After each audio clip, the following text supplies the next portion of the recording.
السلام علیکم دوستو، میں ہوں مختار علی۔ UBI حوالے سے وہ کون سا سوال ہے جو ہر پینشنر کے ذہن میں گونج رہا ہے؟ آئیے سنتے ہیں۔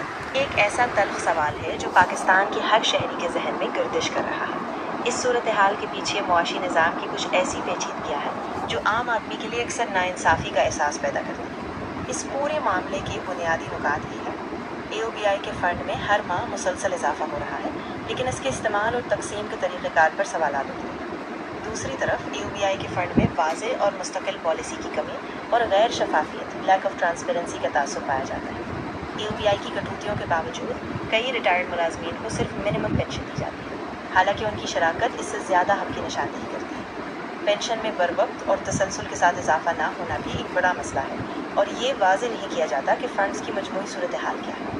ماضی کے ریکارڈ کے مطابق بعض ادوار میں ایک سال کے اندر کئی بار پینشن میں اضافہ ہوا، لیکن موجودہ صورتحال میں تسلسل اور شفافیت کا فقدان نظر آتا ہے، جس پر سوال اٹھنا فطری ہے۔ یہ تمام نکات اس بات کی طرف اشارہ کرتے ہیں کہ پینشن سسٹم میں اصلاحات، شفافیت اور واضح پالیسی کی ضرورت پہلے سے کہیں زیادہ ہے۔